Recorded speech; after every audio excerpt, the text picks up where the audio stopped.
Doctor क्रांतिताई, Siddharth मोकळे,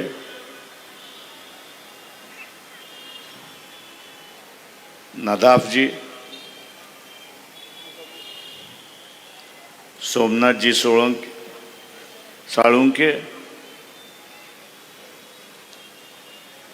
त्याच्याचबरोबर कोल्हापूर शहरचे असणारे शहर अध्यक्ष, सर्व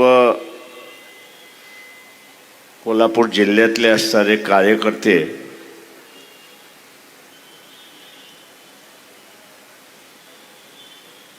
उपस्थित बंधूंनो, भगिनींनो आणि बालमित्रांनो,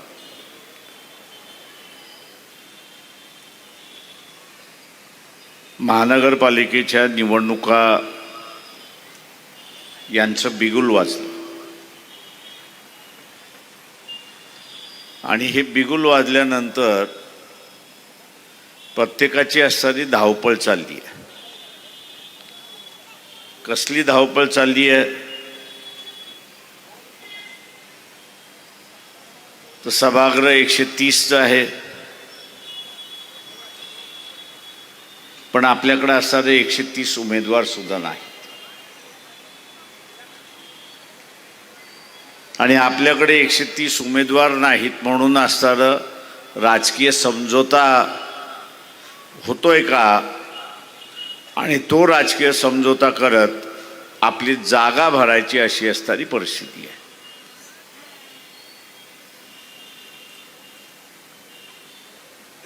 गेले अनेक वर्ष इतिहासाला आणि अनेक इलेक्शन असं मी म्हणेन की समझोत्याचं राजकारण चाललं.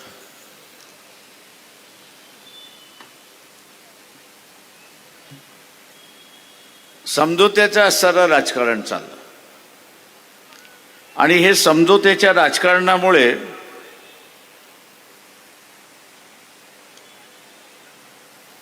राजकीय पक्ष काही मतदारसंघामध्ये जिवंत आणि काही मतदारसंघामध्ये मेलेल्या अवस्थेमध्ये अशी असणारी परिस्थिती आहे.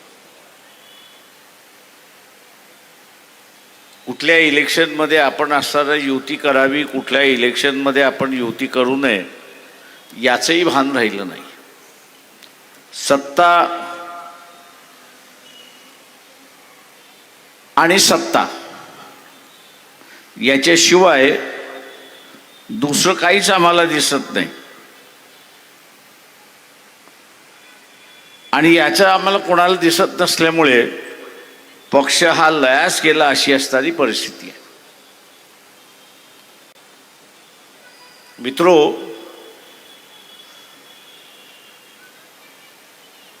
आपण जर पाहिलं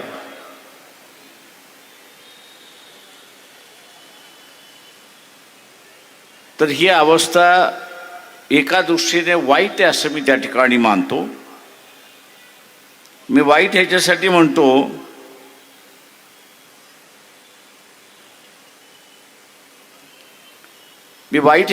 मानतोय की शेवटी राजकीय पक्ष हे लोकशाहीचं टिकण्याचे एक हत्यार आहे. उद्या ही लोकशाहीच, राजकीय पक्षच टिकले नाही तर लोकशाही टिकेल पण एक पक्ष कुठला तरी जिवंत राहील.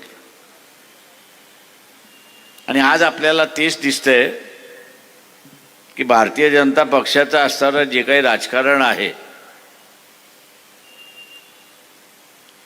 हे सगळं राजकारण राजकीय पक्ष संपवण्याचं राजकारण.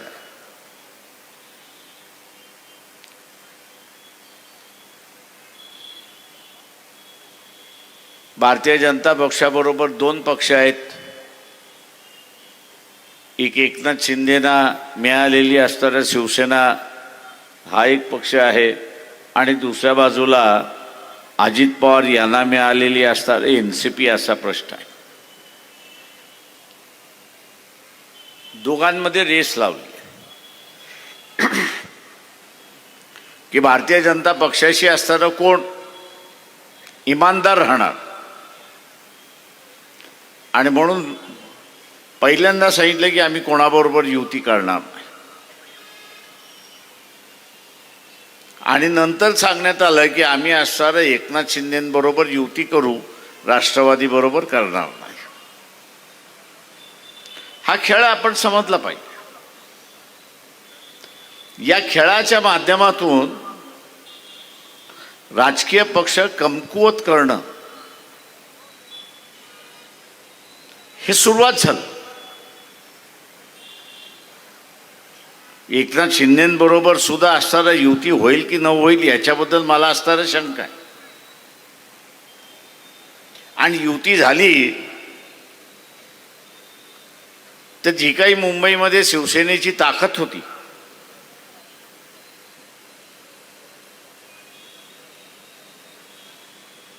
ऐंशी एक नगरसेवक निवडून आणण्याची जी ताकद होती, त्या ताकदीला बघताना असणारा भारतीय जनता पक्ष एकनाथ शिंदेच्या शिवसेनेला 100 जागा तरी देणार का? 227 228 पैकी की त्यांना असणारा 30-40 जागा घ्या आणि गप्प बसा म्हणून सांगणार आहात?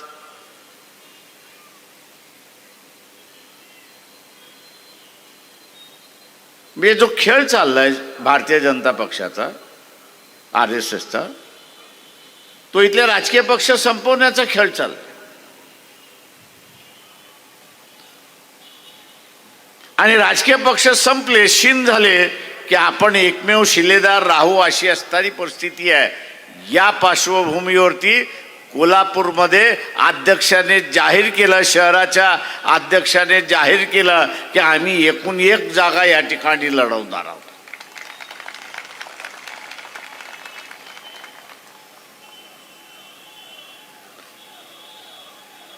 तर आम्ही सगळ्या वार्डामध्ये जिवंत आहोत, सगळ्या प्रभागामध्ये जिवंत आहोत.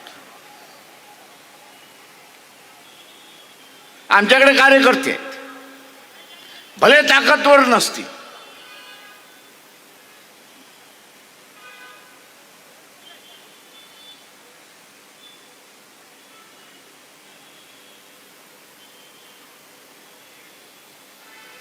मध्यंतरी एक पिक्चर निघाला होता बबली बंटीचा. कोल्हापूरच्या निवडणुका सुद्धा बबली बंटीच्या निवडणुका आहेत.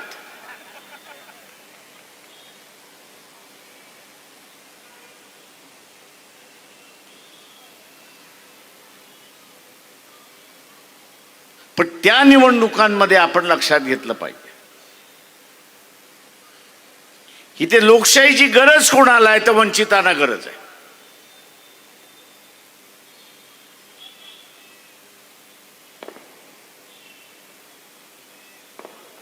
आणि आज वंचितानेच ठरवलं पाहिजे की भारतीय जनता पक्षाचा हा जो मनसुबा आहे, भारतीय जनता पक्षाचा असणारा हा जो मनसुबा आहे की राजकीय पक्ष संपवणं, हा जो मनसुबा आहे तो आम्ही हाणून पाडल्याशिवाय राहणार नाही, हे असणारं लक्षात घ्या.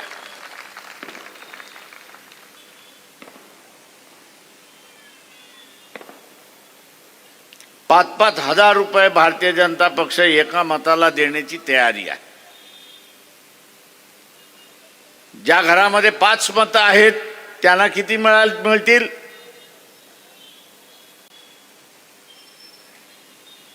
ज्यांच्या घरामध्ये 5 मतं आहेत त्यांना किती मिळतील?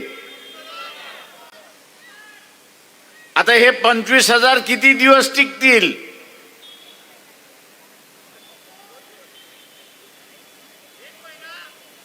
एक महिना. आणि 1 महिन्यानंतर ह्या लोकशाहीचं तुम्ही काय केलेलं असेल?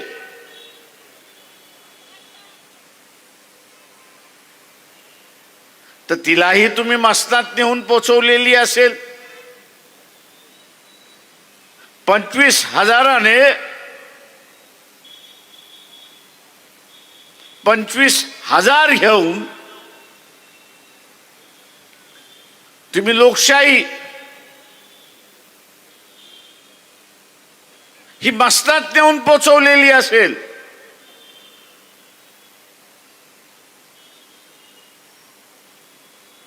आणि मग जे दमन कार्य या ठिकाणी सुरुवात होते,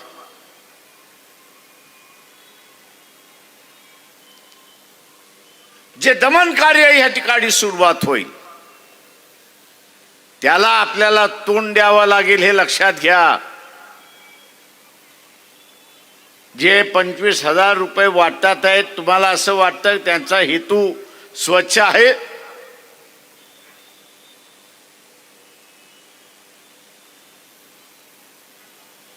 तुम्हाला गुलाम करण्याचा आहे. तुम्ही आवाज उठवणार नाही अशा अवस्थेमध्ये घेऊन जायचं.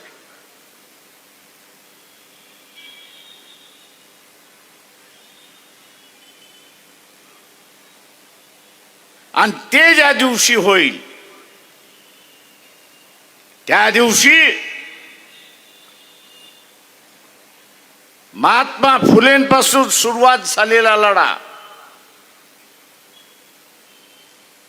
महात्मा फुलेंपासून सुरुवात झालेला लढा हे गाडण्याचं काम आपणच केलं असेल हे लक्षात घ्या. दुसरा तिसरा कोणीच नाही. कशासाठी? तर फक्त 25,000साठी.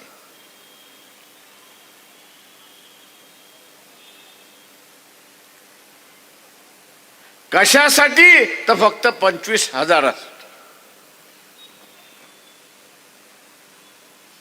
मित्रो,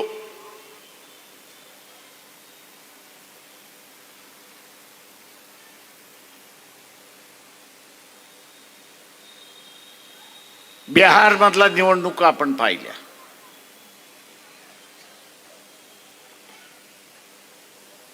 काय झालं?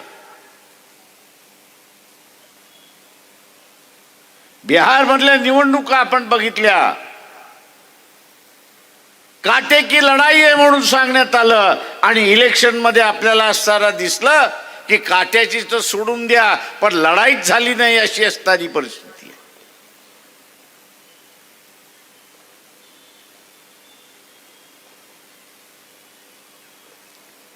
लढाईच झाली नाही अशी असणारी परिस्थिती आहे.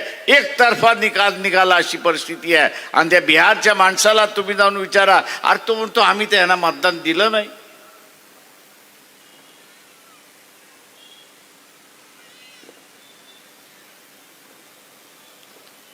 आज मित्रो, हेराफेरी होते, गफला होतोय, पण ह्या गफल्यावरती सुद्धा मात करता येते हे लक्षात घ्या.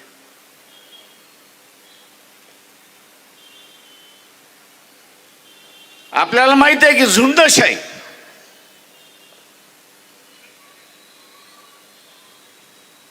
ही झुंड एकदा बाहेर पडली तर ती भल्या भल्याना उद्ध्वस्त करून निघते हे लक्षात घ्या. ही झुंडशाही जी आहे ती भल्या भल्याला उद्ध्वस्त करून टाकते. आपण सुद्धा असताना एक लक्षात घेतलं पाहिजे की मताची झुंडशाही आपण उभी केली पाहिजे, आणि या भारतीय जनता पक्षाला आपण उद्ध्वस्त केलं पाहिजे हे लक्षात घ्या.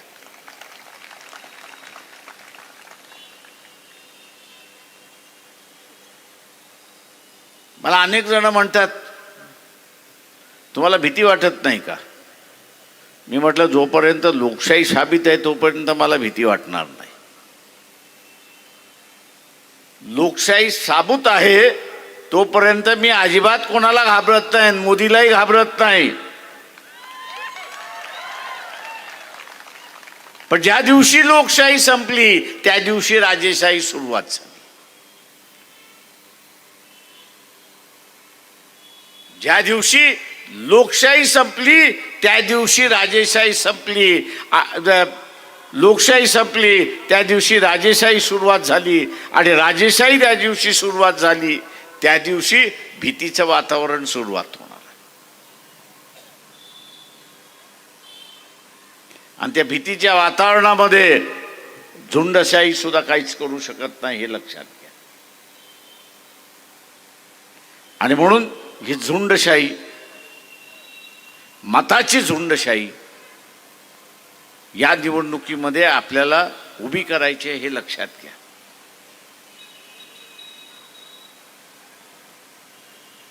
उभी करायची आहे, मतपेटीतून उभी करायची आहे.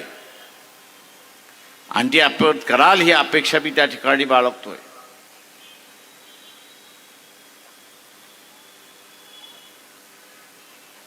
इथली व्यवस्था आपण असताना पाहिली.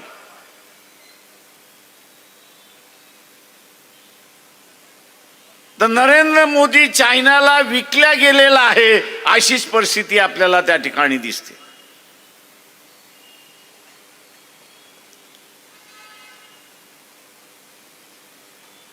चायनाला विकल्या गेलेला आहे.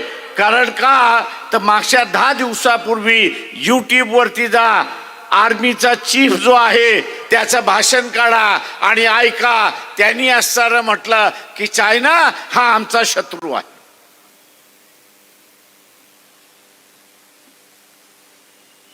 आणि त्याच्याशी आम्हाला युद्ध करण्याची पाळी येऊ शकते असं तो म्हणाला. पाळी येऊ शकते. आणि त्याच्याच 3 दिवस अगोदर पंतप्रधान नरेंद्र मोदींचं भाषण आपण असताना ऐका.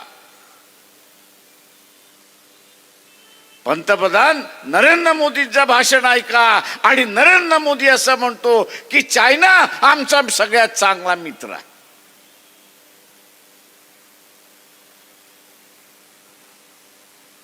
चायना हा आमचा सगळ्यात चांगला मित्र आहे.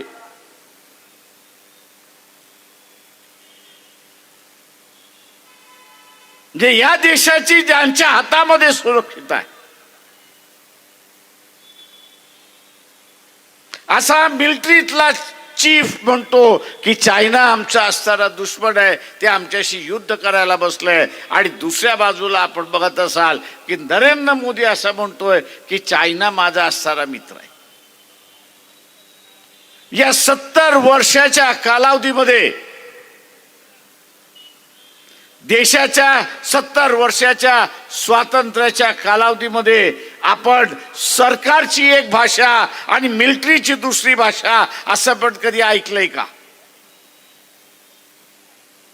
दुर्दैवाने कमजोर विरोधी पक्ष आपल्याकडे आहे.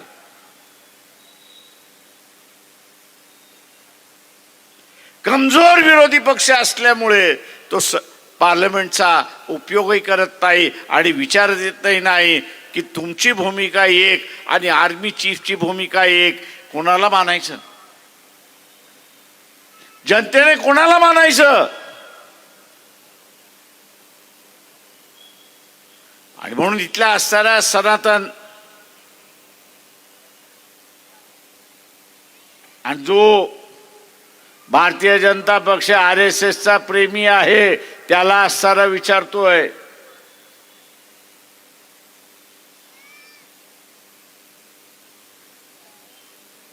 त्यांना आम्ही असणारा विचारतोय की सिंदूरचं युद्ध झालं, हा माणूस दर 3ऱ्या दिवसाला मोदी कुठल्या नाही कुठल्या तरी देशाला भेट द्यायला जातोय.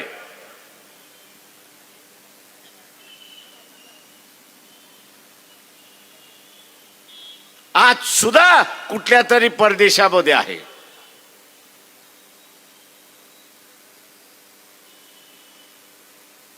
मी त्या जनतेला आवाहन करतोय की भारतीय जनता पक्षाच्या वतीने आपल्या वस्तीमध्ये जो प्रचाराला येईल, संघाचा जो प्रचाराला येईल, त्याला असणारा एक विचारा की सिंदूरच्या वेळेस तुमच्या बरोबर कोण उपस्थित होता? सिंदूरच्या युद्धाच्या वेळेस तुमच्या बरोबर एक देश मित्र म्हणून का उभा राहिला नाही? मित्र म्हणून एक देश सुद्धा का उभा राहिला नाही? याचं उत्तर सांगा.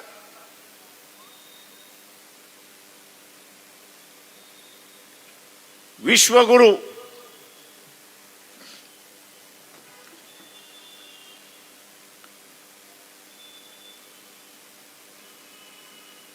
आम्ही विश्वगुरु आहोत.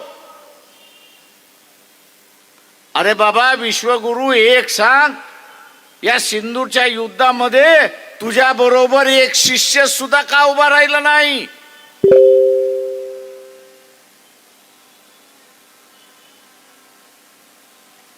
आणि एकही मित्र जर उभा राहणार नसेल तर उद्या चायना बरोबरचं युद्ध असेल किंवा इथल्या पाकिस्तान बरोबरचं युद्ध असेल, तुम्ही करणार का यात?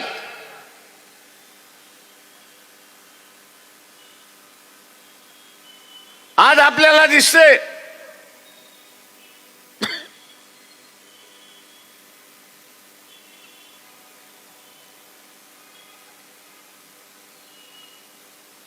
हा जो यूट्यूब चॅनल आहे,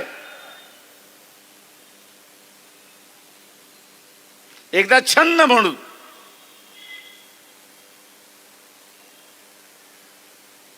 जेवढे भविष्यवाणी सांगणारे ऍस्ट्रॉलॉजर्स आहेत,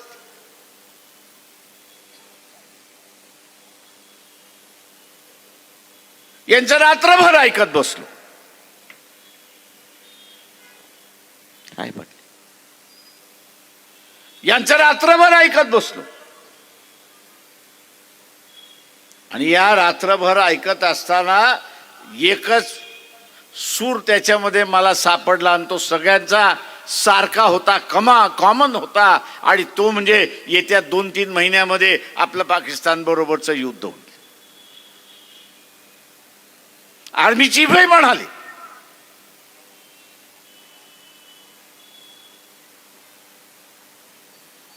आणि आज पाकिस्तानला असणारं हत्यारं कोण कोण पुरवतंय? तर इंग्लंड पुरवते, फ्रान्स पुरवतोय, अमेरिका देते, आखाती देशामधले मुस्लिम राष्ट्र आहेत ते देतात आहेत, चायना तर तिथे देतेच आहे. रशियाने सांगितलं की जे आम्ही पाकिस्तानला पाहिजे ते आम्ही अस्त्र देऊ.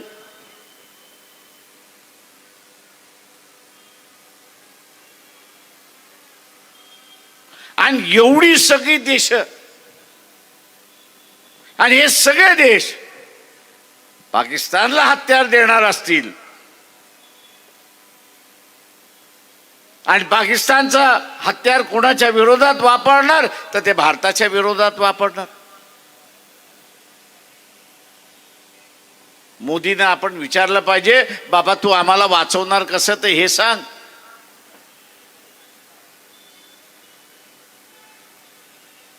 या देशाला वाचवणार कसं तेवढं सांग. किंवा हे देश विरोधात का गेले, हे विरोधात जाण्याचं कारण काय होतं? तर त्याचं एकच कारण ते म्हणजे अहमपणा.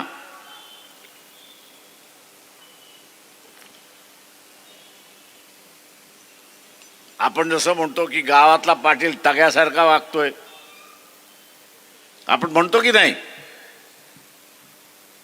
तशा रीतीने मोदी टग्यासारखा वागायला लागलाय जगभर.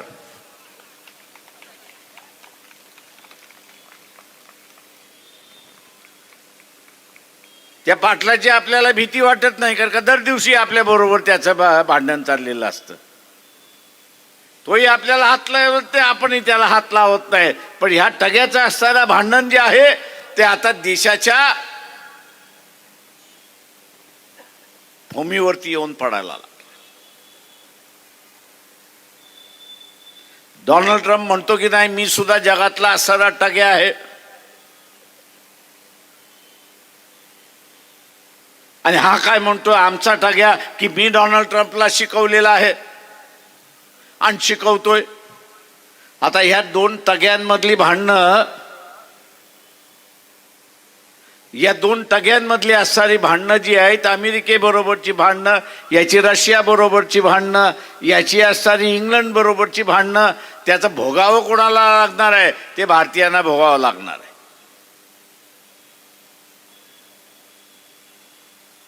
ते भारतीयांना भोगावं लागणार आहे.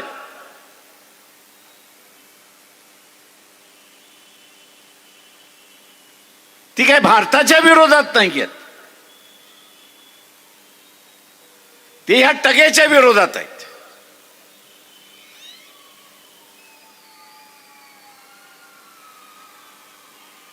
हे टग्याच्या विरोधातला असणारं भांडण आहे.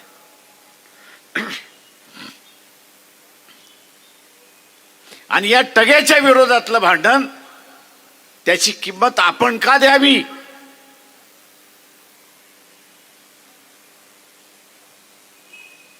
याची किंमत आपण का द्यावी? हा प्रश्न सगळ्यांनीच आपल्याला असताना विचारला पाहिजे, हे लक्षात घ्या.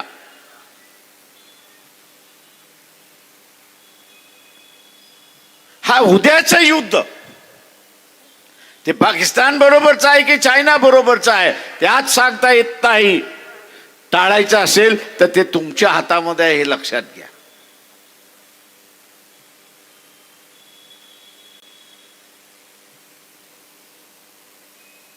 हे भांडण टाळायचं आहे, तुमच्या हातामध्ये आहे.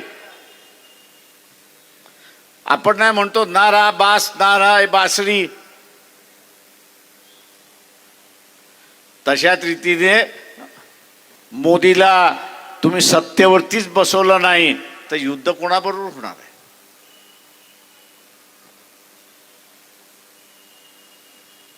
जनतेला हे युद्ध पाहिजे असेल तर मोदीला बसवा, असं मी सरळ म्हणणार आहे. तुम्हाला युद्ध पाहिजे का? ज्यांना ज्यांना युद्ध पाहिजे त्यांनी हात वरती करा.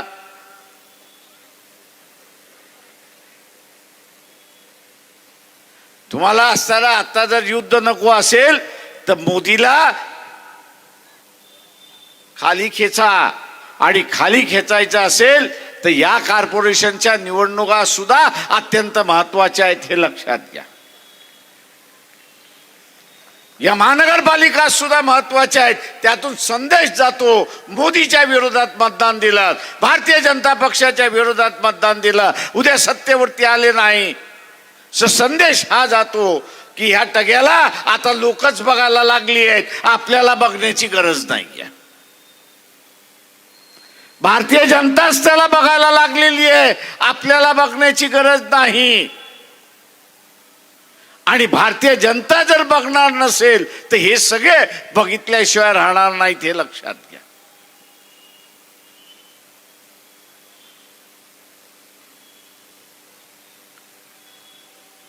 आणि म्हणून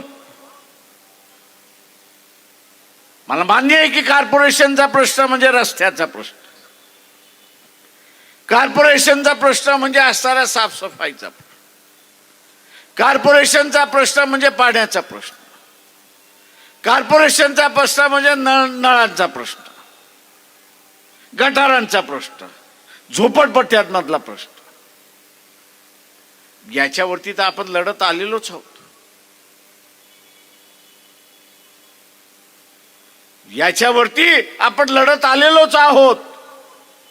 पण आता जे मंडळ रावतंय डोक्यावरती ते युद्धाचं सावट आपल्या समोर आहे, हे लक्षात घ्या.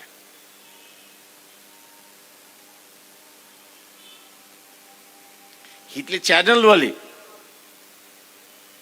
आणि वर्तमानपत्रवाले यांना मोदीने मंद केलेला आहे, हे लक्षात घ्या. हे बसलेले पत्रकार खरडवतात, फिल्म करतात, पाठवून देतात, पण त्यांचा जो मालक बसलेला आहे त्याला कात्री लावतो, मोकळा करतो.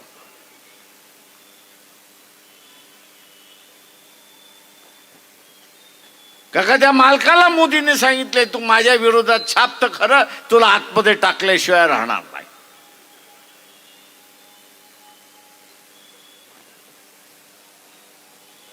मोदीचं आणि ट्रम्पचं भांडण काही आहे.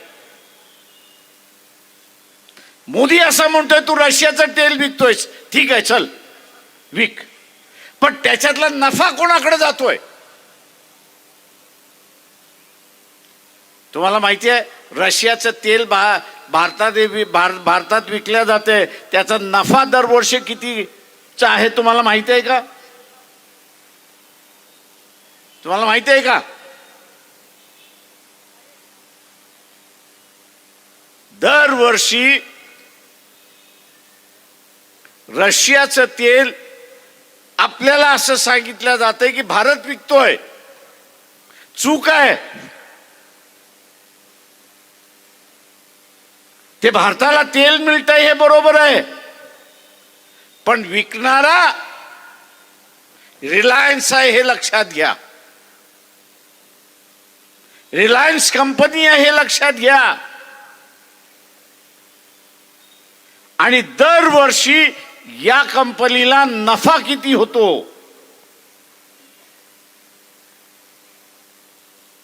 कमीत कमी 44,000 कोटीचा नफा आहे.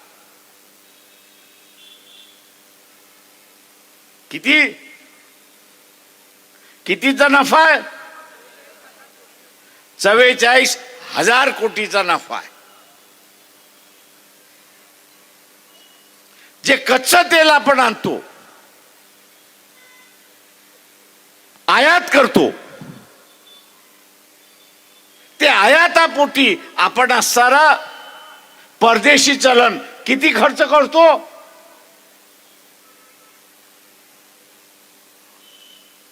वर्षाला 1,10,000 कोटी आपण खर्च करतो. 1,10,000 कोटी आपण खर्च करतो.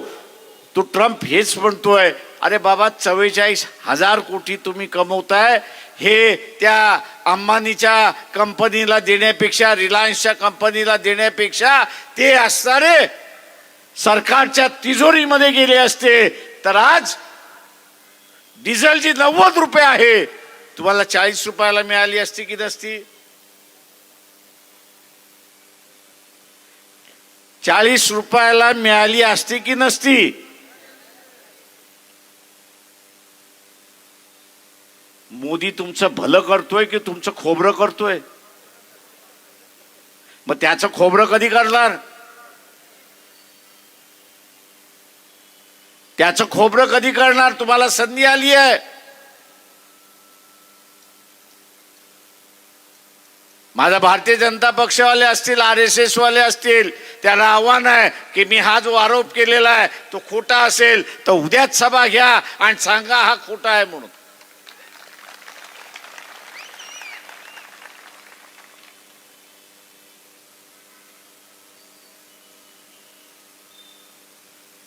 मोदी खऱ्या अर्थाने हिटलर झाला हे लक्षात घ्या.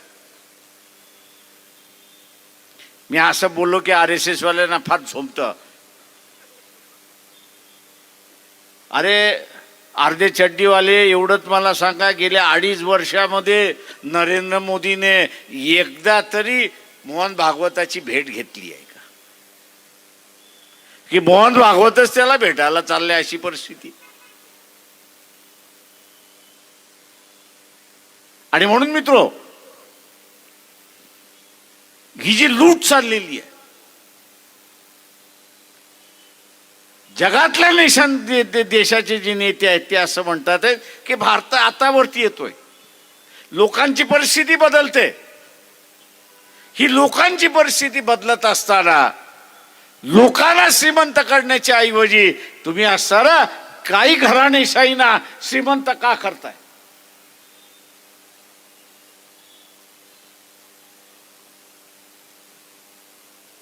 तुम्ही काही घराणेशाहीनं असणारं श्रीमंत का करताय आणि नव्यानं गुलामी ह्या देशावरती का आणताय? कॉर्पोरेटची गुलामी तुम्ही का आणताय?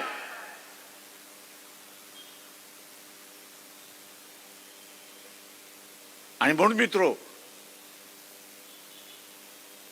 उद्याची ही निवडणूक वेगवेगळ्या मार्गाने महत्वाची आहे असं मी त्या ठिकाणी मानतोय. ही देशाची चाललेली लूट, सामान्य जनतेची चाललेली लूट,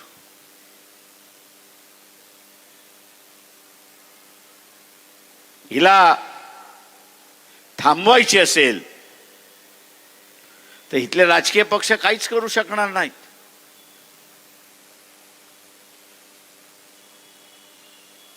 इथले राजकीय पक्ष काहीच करू शकणार नाहीत. याचं कारण आहे मोदी त्यांना म्हणतो, तुम्हाला मिळालेलं स्वातंत्र्य अबाधित ठेवायचं आहे की नाही एवढं सांगा.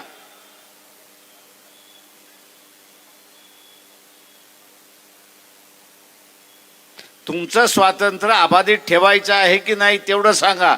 स्वातंत्र्य ठेवायचं असेल तर माझ्या सरकारवरती टीका करायची नाही, माझ्या सरकारचं भिंग बाहेर काढायचं नाही.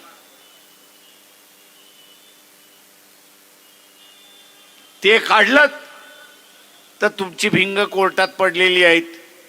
कोर्टाला एक अर्ज देईन की ह्याची चौकशी आम्हाला करायची आहे आणि म्हणून ह्याला आम्हाला ताब्यात द्या. तुम्ही ताब्यात आलात तर तिहार जेलचे दरवाजे मोकळेच आहेत. ते तिहार जेल की स्वातंत्र्य.